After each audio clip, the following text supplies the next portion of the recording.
Welcome to the Backyard Professor Responds videos. I have recently uh, purchased and am enjoying the book by James Tabor, biblical scholar, Dead Sea Scroll scholar, early Christianity, early Judaism, Paul's Ascent to Paradise. And I have been making a serious analysis and study of the various ascension dramas that are found throughout ancient literatures. I have been watching Dr. Oh, I knew I was going to forget his name. The gentleman who does the Esoterica website. I believe his last name is Judd.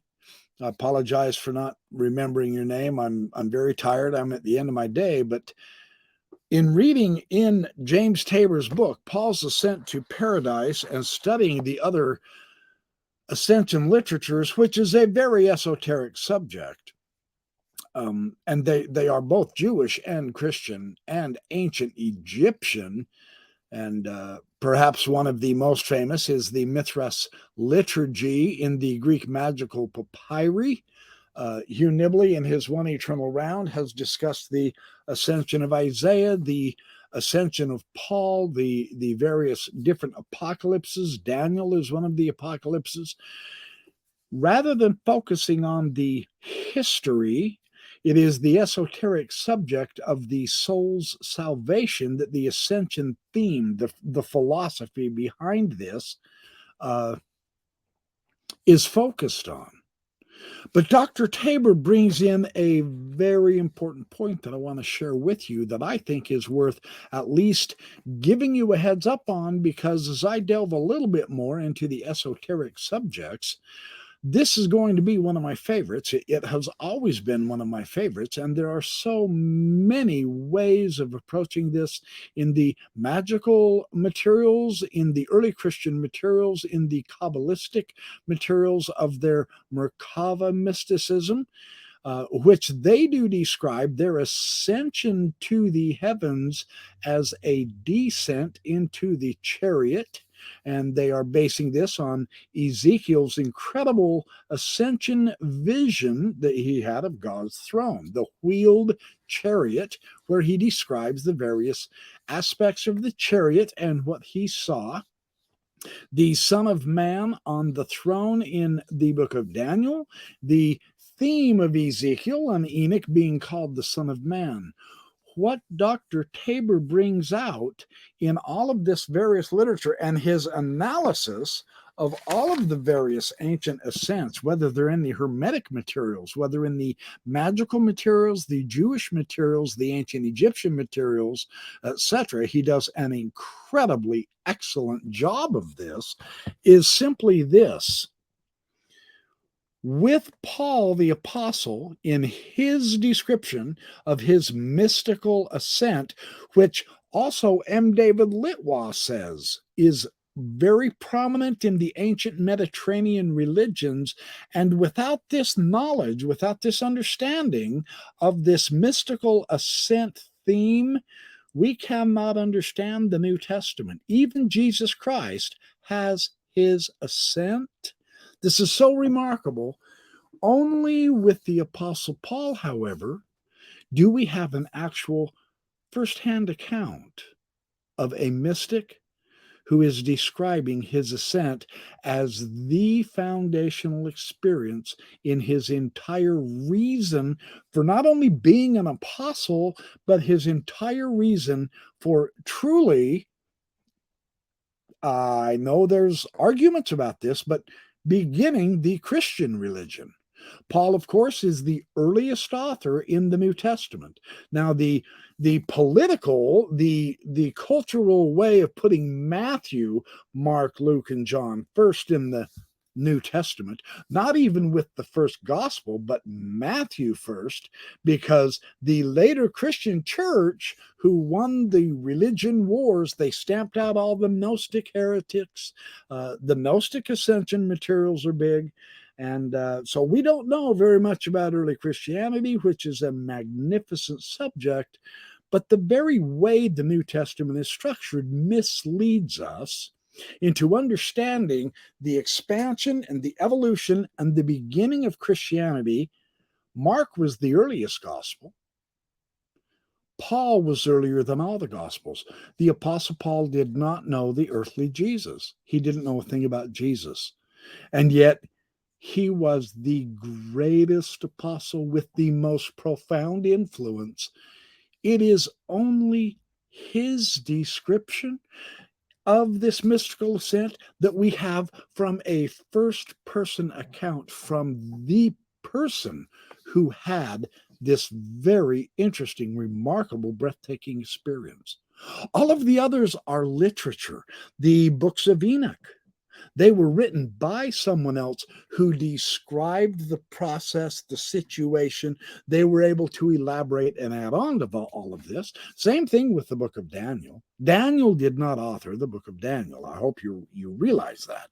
The ascension dramas of the patriarch Abraham, none of those are in Abraham's own materials. We don't have any writings from Abraham. We don't have any writings from Enoch, but we do with the Apostle Paul.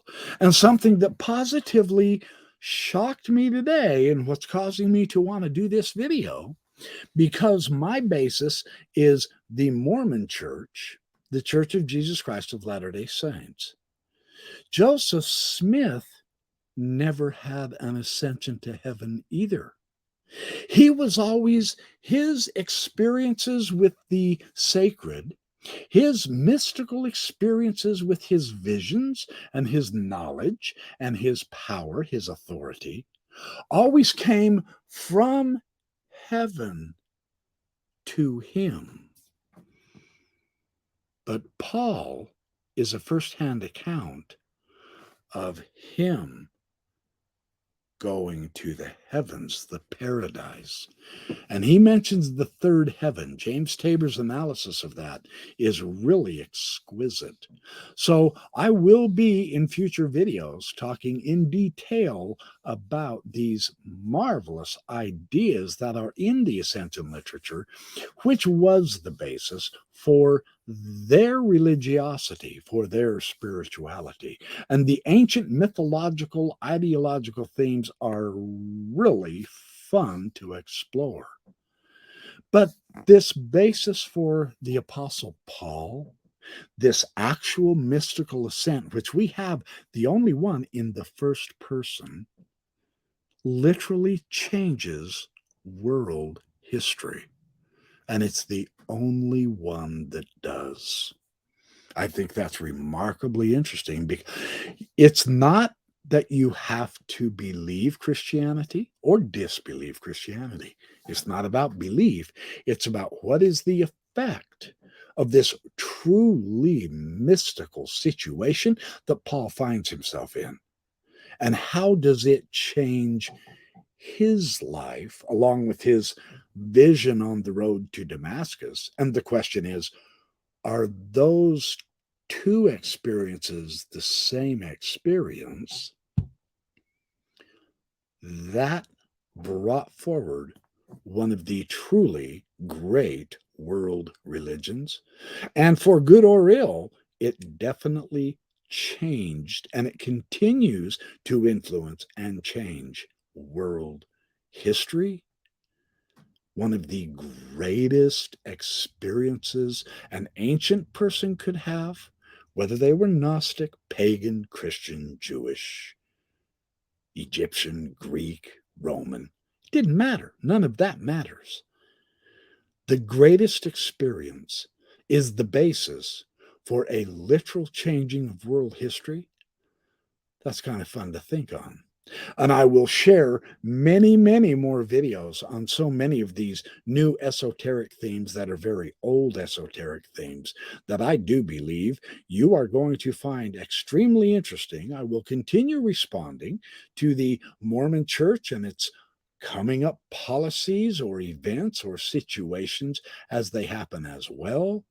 But it's fascinating to study other views of spirituality, other interpretations of the sacred, the luminal, the transcendent experience that so many claim they have or at least are written about by someone who is describing a very famous person in history, basically in a pseudepigrapha or an apocryphal type setting, Paul's is the only one that appears to be actual history.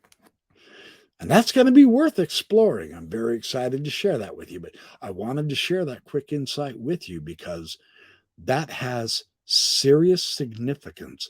The basis of a complete change of world history is grounded in an experience with the transcendent, otherworldly, larger than life, enlarging context of a visit to paradise. Interesting stuff coming up. I'm looking forward to sharing more with you.